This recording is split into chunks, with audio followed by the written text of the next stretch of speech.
Hey guys, today we're going to talk about how to sensibly begin to live off the grid. This is a survivalist lifestyle we're going to be talking about. And you can do this, you can start to do this, even if you live in the city, even if you live in an apartment. And if you're on the fence about living off grid or on the fence about the survivalist lifestyle, this really is the way to get started. So if you want to read the whole article, I will put a clickable link. It's over on experimentalhomesteader.com. But basically, first of all, you're going to have to find a new home unless you already have a home that is in an area where it would be okay to add alternative power. Ideally, you're going to want to be out on some acreage, but I know that not everybody is necessarily wanting to move away. Some people are just wanting to get off grid and live a more self-sufficient lifestyle. Or even if they can't go off grid, just be a little more self-sufficient. But basically, we are talking today about the off-grid survivalist lifestyle. So, you will definitely want a property that's not too small. If you're starting with just a piece of land, you need to think about the buildings that you might want to put on it, such as your home, workstations, a place to farm, a barn to put livestock.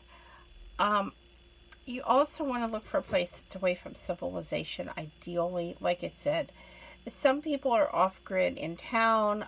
Some people definitely live the survivalist lifestyle, but they live in town due to, whatever reasons. They can't move out into the middle of nowhere. You also, when you buy a piece of property, you want to look for fertile soil. And one mistake that we made when we bought this property that we have, it was an older couple that had lived there their whole life. So I assumed that the land had been taken care of, the home had been taken care of. I knew that they were aging, and so I knew that there were some things that probably they couldn't do anymore. But never did I imagine that some of the things in the home that they had built themselves weren't done quite right.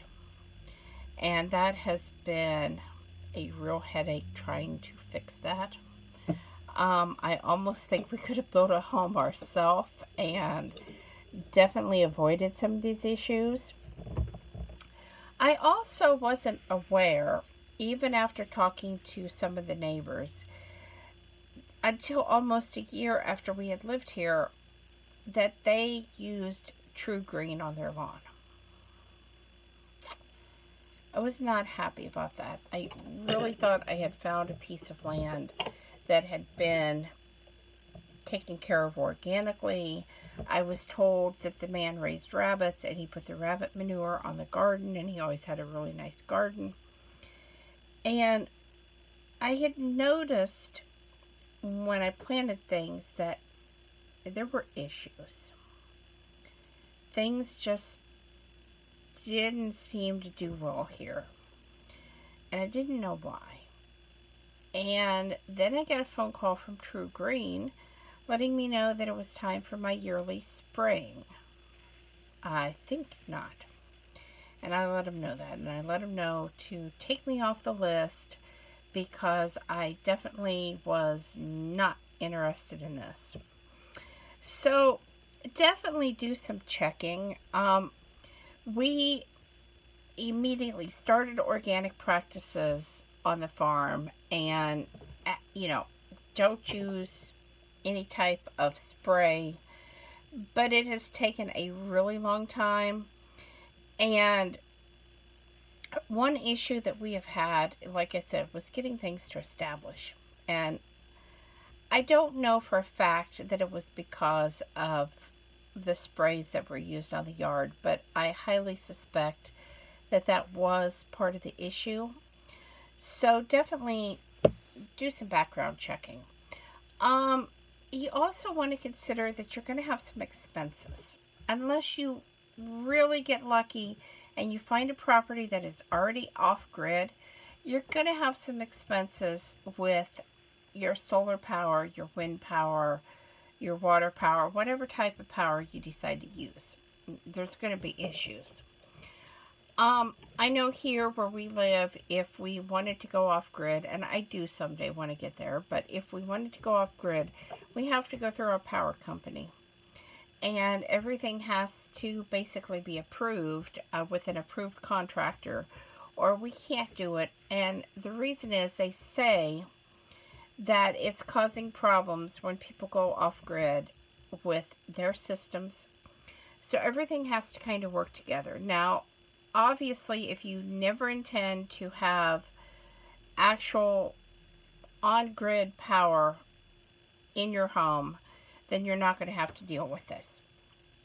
On the other hand, if you want to use things like computers, if you're really into watching TV, if you use your phone a lot, then you're probably either going to have to give that stuff up, limit the amount that you use, or you're going to have some kind of backup power.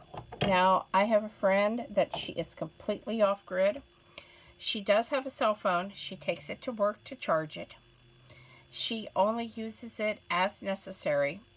They do have a laptop, but again, she says she usually takes it someplace to charge it, and they don't get to use it a lot. They do have a TV, but she said it's picking and choosing. What are you going to run? How much TV are you going to watch? Very, very limited in what they do because they have to make choices. And let's face it, most of us are never going to be able to afford to put up enough solar or wind power that we're not going to have to worry about these things. So think about that.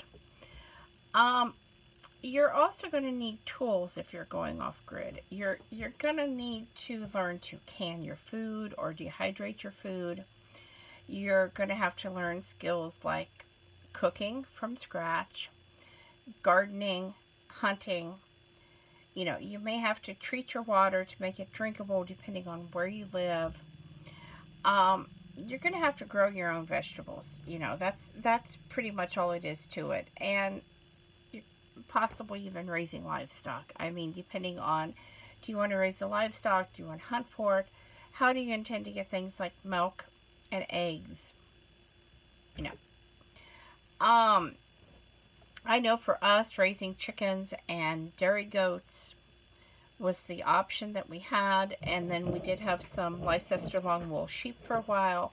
In order to get fiber, we also had an Angora and a Cashmere goat. We had some Angora bunnies because I had actually intended to make my own. I wanted to make my own fabric, and so that was my intention. That is not how things worked out. I did try. I did make some towels and stuff, but it was a very long process and very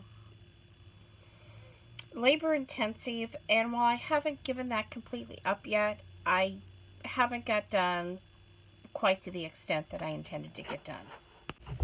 One thing we had got into when getting the fiber animals was I thought I was going to shear by hand. And I had the shearing scissors, and I gave it a try. I actually did shear by hand for a couple years. It was very labor intensive. My sheep and my goats did not necessarily want to cooperate for me by myself, even though I had them on a stand. And I was very slow, so I did it in segments. We'd do a little bit and turn it back into the pen, and then do a little bit later. I later bought electric clippers. Let's just face it, I have electricity, and that was the easier way to go. So, I did buy the electric clippers. And then I Also got a couple spinning wheels. One was turn of the century, a Canadian wheel, and the other one was an Ashford that was much more modern. And not knowing anything about them, I really had some learning curves trying to learn to spin yarn. So it was interesting. I did spin some yarn, and it took me many years I decided to sell it. It took me many years to sell it. And actually this past Christmas, a lady bought all of it that I had and was just thrilled to get a hold of it. But it wasn't something that I easily found a market for by any means. And like I said, I did make some rag rugs because I bought a floor loom, a Union 36. And I made some rag rugs that were really very pretty. I ended up giving those as gifts because, again, I tried to sell them. Didn't have any luck locally. I made some towels. I've made some scarves. You know, many different things that I practiced making on the loom. And I really do enjoy weaving. But like I said, the original goal was to harvest my own wool and mohair and angora and cashmere, and then spin it into yarn that I could then weave into cloth. And yeah, it's a process. So, and not something I've given up on, just something I put on the back burner. If you're going to do this, really think about it. Research the tools you're going to need. Like for cashmere goats, there's actually a cashmere comb that you can get, and it makes your life so much easier. So, of course, if you're going to have chickens, you're going to need some type of nesting box. We did the 5-gallon bucket thing for a while, where we turned some 5-gallon buckets on their side and connected them with 2x4s, and that actually worked. Even I had nesting boxes, but I just wanted to try it and see what would happen. And they did actually use those to lay their eggs in. So it, like I said, it was an experiment, and it was one that I think turned out really, really well in the end. If you've never fired a gun, you've never fired a bow, you've never gone hunting or fishing for your food, you might want to try that before you decide to move in the middle of nowhere and have to rely on those skills to actually have something to eat. So fishing is not hard, but you've got to think, if you go hunting and you hunt something like a deer, that's a lot of meat. You know, if you hunt squirrel or rabbit, you could potentially have that for a meal. But do you really want to go hunt your meal every single day? Because it's not easy. You could be sitting for hours before you get anything, especially fishing. And then you may not get enough to actually eat. So definitely pre-plan that. You also might want to learn how to cook over an open fire. Because yes, barbecue grills are nice and you could certainly take one, but then you have to have charcoal. So if you just learn to cook over an open fire, that's going to give you lots of options, especially in the winter if you're heating with wood, because you can cook on top of and inside of a wood-burning stove. So I've done that quite a bit. You also consider learning to work with your hands, because you're going to be doing a lot of that. You may want to declutter a lot of stuff. Yes, when you move out in the middle of no place, you have barns and you have a lot of stuff for storage. But how much of that do you really need?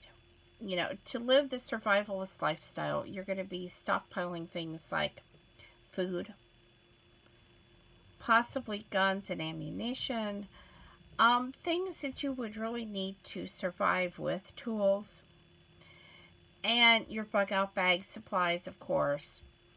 And so you're not necessarily going to want the same type of stuff that you'd have if you lived in the city situation. Now, I'm not saying you can't have it. I'm just saying, take stock. If you play a lot of video games and you have a fancy video game system and you're going to be living off grid, you might want to give up the video game system and consider that's going to be a sacrifice, a trade-off that you're making for having that off-grid survivalist lifestyle. Another way that you can learn what this lifestyle is about without actually doing it is to go camping and choose primitive campsites. Don't pack your RV or your camper and choose nice campsites with electricity. Actually look for ones that are primitive, where you pitch your tent and you cook over an open fire, and you don't necessarily have all of the amenities of home, because that really is what living off-grid is going to be like. And nothing beats surviving in the wilderness in comparison to living off-grid. I mean, it's going to give you a good idea. Of course, we've talked about location before. So if you're going to build, consider location. I can link to that video as well, so you can go listen to it if you want to. And once you know for sure what it is you're going to do and that you're going to go through with the off-grid survivalist lifestyle, you're going to go off-grid, you're going to either do it where you're at or you're going to move someplace, you need to start letting your friends and family know. Don't expect them to be super supportive. Expect to have a lot of naysayers, and why on earth would you want to do that? And if you get a lot of supporters, great. But my experience, and the experience that most people I've talked to, is their friends and family aren't very happy. They think they've completely lost their mind because, why would you give this up for that? So just kind of prepare yourself. And lastly, even if you're going to go for this off-grid survivalist lifestyle, and you've gone camping, you really like it, you've learned how to hunt, you've learned how to fish, you've got your plan for your solar or wind or water power in place, you've started getting rid of things and really minimizing down, you've started not being on social media so much, and kind of weaning yourself away from the life that you have now, and really thought about what it's going to be like when you're out on your new homestead, you still need a backup plan.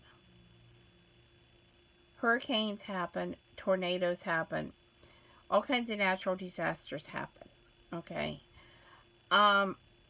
Wildfires happen. You may have to leave your homestead and go someplace safe in the event that something happens. And one more thing that I want to talk about, because I know someone this has happened to. They had their off-grid survivalist lifestyle, and they were happy. And some health issues came into play that they never dreamed of. And they've had to give everything up because of that. So be aware that there may come a time, even after you've done all this work, even after you've enjoyed the fruits of your labor and you've gotten used to this lifestyle, be aware that things can happen. Many, many things. We all know that life changes happen, and so be prepared that hopefully you can stay on your off-grid homestead forever, but the time may come that you have to turn right back around and move back into the city rat race and deal with that. So anyway, I hope you've enjoyed this. I do hope you will come over and check out the article. Again, it's on experimentalhomesteader.com. It's called How to Sensibly Start to Live the Off-Grid Survivalist Lifestyle. I hope you will subscribe. We're trying to reach 10,000 subscribers. Please share this video. Thumbs up, thumbs down, comments below. Thanks for watching, and have a great night.